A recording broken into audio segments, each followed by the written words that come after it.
বিলের যে দুর্নীতি শুরু হয়েছে, আমি দুর্নীতি বলতে বাধ্য হচ্ছি, এখনো আমি ভিতরে যাই নাই।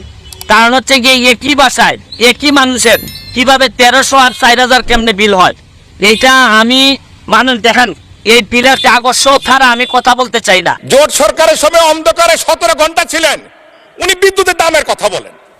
মাননীয় সংসদ সদস্য, আপনার স্পিকারের মাধ্যমে আমি জানতে চাই তার কাছে, উনি ভুলে গেছেন।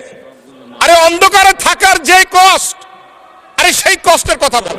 মাননীয় স্পিকার, আপনার কাছে অনুরোধ করি, আল্লাহর হস্তে সংসদ সদস্যরা বিদ্যুৎ জ্বালানি নিয়ে কথা বলেন না। আমি জানি না কোন মুখে আপনারা কথা বলার সাহস করেন, হয়তো লজ্জা শরমের অধিকার আপনাদের মধ্যে নাই। মাননীয় সদস্য জনাব সৈয়দ সাইদুল হক হবিগঞ্জ 4 সম্পূরক প্রশ্ন। ধন্যবাদ মাননীয় স্পিকার। মাননীয় স্পিকার, এই প্রশ্নের ব্যাপারে, এই সম্পূরক প্রশ্নে আমি মাননীয় প্রধানমন্ত্রীর দৃষ্টি আকর্ষণ করছি। কেন আমার বিরুদ্ধে এইরকম নির্যাতন চলতেছে? আমার এটা হচ্ছে গিয়ে সেপ্টেম্বর মাসের বিল। আমার এক একটা বিল এই মাসে বিল আসছে হচ্ছে গিয়ে 3300, এর আগের মাসে আসছে 1300, এর আগের মাসে আসছে 270। এর মানে হচ্ছে গিয়ে নিশ্চয়ই কোনো একটা ঝামেলা হয়েছে, নাইলে আমার ছেলেও নাই, মেয়েও নাই, বউ বাচ্চা কেউই নাই, আমি একটা থাকি আমার পিএসএ নিয়ে বাসায়। আমার বাসায় কেন হঠাৎ করে 1500 আর হঠাৎ করে 3000 বিল আসবে? কারণ বাংলাদেশের এটা শুধু আমার কথা না, এটা সারা বাংলাদেশের বিভিন্ন জায়গায় যেভাবে এই বিলের যে দুর্নীতি শুরু হয়েছে, আমি দুর্নীতি বলতে বাধ্য হচ্ছি, এখনো আমি ভিতরে যাই নাই। কারণ হচ্ছে গিয়ে একই বাসায় একই মানুষের কিভাবে 1300 আর 4000 কেমনে বিল হয়, এইটা আমি মানুষ দেখেন এই বিলের কাগজ ছাড়া আমি কথা বলতে চাই না। কাগজ আমার কাছে 5 মাসের কাগজ জমা হয়েছে, এই জন্য আপনাদের সামনে দুইটা কথা বলতে চাই।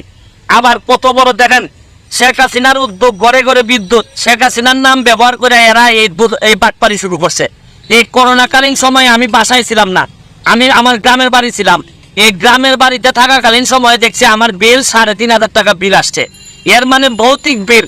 এরা এখন প্রাতিষ্ঠানিক দুর্নীতি শুরু করছে। আরে ব্যক্তির বিরুদ্ধে তো কথা বলা যায়, এই এত বড় প্রতিষ্ঠানের বিরুদ্ধে কথা বলবেন আপনি কিভাবে? কার বিরুদ্ধে কথা বলবেন?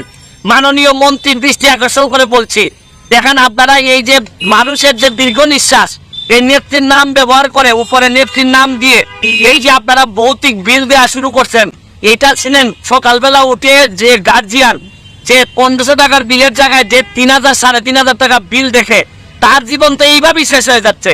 আরে ধর্ষণ কি খালি মহিলাদের হয়? এই বিদ্যুৎ বিলের ধর্ষণ হচ্ছে না? এই যেটা হওয়ার কথা 1300, এইটারে 3500 5000 করে বিল মারতেছেন, মানে আর বাঁচার কোনো পথ নাই। কারণ প্রাতিষ্ঠানিক দুর্নীতি যখন আপনি অবস্থান নিয়ে নেয়, তখন আমাদের যারা জনগণ আছে, জনগণের 12টা বেজে। এইভাবে যদি চলতে থাকে, আমি মাননীয় প্রাইম মিনিস্টারের দৃষ্টি আকর্ষণ করে বলছি, এরা কিন্তু 12টা বাজায় ছাইড়া দিবে জনগণের। এদের কাছ থেকে কিন্তু বাঁচার কোনো উপায় নাই। কারণ ব্যক্তির বিরুদ্ধে তো মামলা করা যায়, এত বড় প্রতিষ্ঠানের বিরুদ্ধে আপনি মামলা করবেন কিসের ভিত্তিতে? আমি বলবো যে এখনো সময় আছে, এটা চেক করেন। কারণ করোনাকালীন সময়ে এদের বিরুদ্ধে অভিযোগ আসছিল, এরা যা মন ধরে বিল দিচ্ছে, পরে আবার কেউ বলে যে ম্যানেজ করছে, অ্যাডজাস্ট করছে। এইভাবে একটা দেশ চলতে পারে না। কারণ আমার তো ব্যারিস্টার মানুষ, আমি বিল দিয়ে দিতে পারবো, অসুবিধা নাই। কিন্তু যারা নিরীহ নির্যাতিত, যারা এই অফিসে চাকরি করে, এরা না তো বিল দিতে কষ্ট হবে, হয়তো এরা অফিসে চাকরি করে বলে পক্ষে বলতে চায়। কিন্তু আমি শুধু বলতে চাই, এইটার ব্যবস্থা গ্রহণ করেন, নাইলে মানুষের দীর্ঘ নিঃশ্বাসে বহুদিন সোনার বাংলা, বঙ্গবন্ধু সোনার বাংলা হবে না। ভালো থাকবেন, সুস্থ থাকবেন। ধন্যবাদ মাননীয় স্পিকার, ধন্যবাদ মাননীয় স্পিকার। মাননীয় স্পিকার, আমার মনে হয় আমি উত্তরটা দেই। উনি অনেক উত্তেজিত হয়ে গেছেন সংসদ সদস্য, অনেকে অনেক সত্য কথা সহজে নিতে পারেন। আমি মাননীয় স্পিকার, আমি চাই এই সংসদে একটা সময় দেন, জ্বালানি নিয়ে কথা বলবো। অন্ধকারে 17 ঘন্টা ছিলেন, সকলে মনে আছে। জোট সরকারের সময় অন্ধকারে 17 ঘন্টা ছিলেন, উনি বিদ্যুতের দামের কথা বলেন। আরে অন্ধকারে থাকার যে কষ্ট, আরে সেই কষ্টের কথা বলেন। আপনাদের সময় বিদ্যুৎ অপচয় কষ্ট কত ছিলেন জানেন? মাননীয় সংসদ সদস্য, আপনার স্পিকারের মাধ্যমে আমি জানতে চাই তার কাছে, উনি ভুলে গেছেন। 44%, 44% অপচয় ছিল। অপচয়টা কি মধ্যে পড়ে? দুর্নীতির মধ্যে পড়ে। 3 বার দুর্নীতিতে চ্যাম্পিয়ন কি খামাখা হয়েছেন তারা? 5 বার। বাংলাদেশ এখন ক্রিকেটে চ্যাম্পিয়ন হয়, বাংলাদেশ উদাহরণ হয় সারা বিশ্বের কাছে, সাফ চ্যাম্পিয়ন হয়, আর ওনারা করেছেন দুর্নীতিতে চ্যাম্পিয়ন।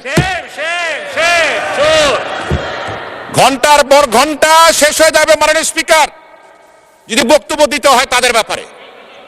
কোনো প্রয়োজন নাই, চাল ডাল গম কি দাম ছিল, আরে ভাই আপনারা তো খাদ্য দিতে পারেন না, গুলি করে মানুষ মেরেছে, আবার দামের কথা জিজ্ঞাসা করেন।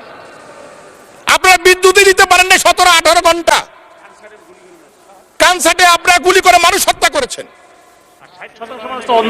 আমার এখনো খেয়াল আছে সাবেক প্রধানমন্ত্রী খালেদা জিয়া গিয়েছিলেন টঙ্গীতে বিদ্যুৎ পাওয়ার প্ল্যান্ট ওপেন করার জন্য, ঢাকায় আসতে পৌঁছতে পারে নাই, তার মধ্যে বিদ্যুৎ প্ল্যান্ট বন্ধ হয়ে গেছে। মাননীয় স্পিকার, আপনার কাছে অনুরোধ করি আল্লাহর হস্তে সংসদ সদস্যরা বিদ্যুৎ জ্বালানি নিয়ে কথা বলেন না। আমি জানি না কোন মুখে আপনারা কথা বলার সাহস করেন, হয়তো লজ্জা শরমের অধিকার আপনাদের মধ্যে নাই। ঘন্টার পর ঘন্টা কথা বলতে পারবো, তথ্য না খালি ডকুমেন্ট নিয়ে আর হাজির করতে পারবো। ধন্যবাদ মাননীয় স্পিকার। দর্শক, বিদ্যুৎ অফিসের বিদ্যুৎ বিলের দুর্নীতি নিয়ে এবার সংসদে মুখ খুললেন ব্যারিস্টার সুমন ভাই এবং বিদ্যুৎ প্রতিমন্ত্রীর কান উপর রেখে গেলেন। দেখতেই তো পারলেন বিদ্যুৎ নিয়ে কথা বলতে গিয়ে কিভাবে অপমানিত হলো আমাদের প্রিয় ব্যারিস্টার সুমন ভাই। তাও তিনি পিছু হটলেন না, অন্যায় দুর্নীতির বিরুদ্ধে তিনি রুখেই দাঁড়ান। সত্যি বাঙালি আজ তাকে পেয়ে ধন্য হয়েছে। বাংলার ফাটাকেষ্ট বলা হয় এখন ব্যারিস্টার সুমনকে, কারণ তিনি যেভাবে এবার সংসদে খেপে গিয়েছেন, একের পর এক এমপি মন্ত্রীকে সংসদে যেভাবে অপমানিত করছেন, তাতে বোঝা যাচ্ছে তিনি আমাদের এই বাংলাদেশটাকে বঙ্গবন্ধুর সোনার বাংলায় পরিণত করবে। মাননীয় প্রধানমন্ত্রীকে ধন্যবাদ জানাই এরকম একজন যোগ্য ব্যারিস্টারকে এমপি বানানোর জন্য। আজ সকল সাধারণ মানুষের মুখে হাসি ফুটেছে। তিনি যেভাবে অন্যায়ের প্রতিবাদ করছেন সেটা দেখে যে কেউ তার মায়ে পড়ে যাবে। ব্যারিস্টার সুমন একজন সাহসী বীর পুরুষ, যেখানেই অন্যায় দুর্নীতি সেখানেই তার প্রতিবাদ। আজ তো বিএনপিরও তাকে খুব ভালোবাসতে শিখে গিয়েছে। তাই সরকারের দৃষ্টি আকর্ষণ করে বলতে চাই, ব্যারিস্টার সুমনের ওপর যেন সব সময় নজরদারি রাখা হয়, কারণ তার শত্রু কিন্তু সাধারণ কোন মানুষ নয়, এখন তার শত্রু হচ্ছে বড় বড় এমপি মন্ত্রীরা। আজকের মতন বিদায় নিচ্ছি। ভিডিওটি বেশি বেশি শেয়ার করে দিন, আর আপনি আমাদের চ্যানেল নতুন হয়ে থাকলে সাবস্ক্রাইব করে রাখুন।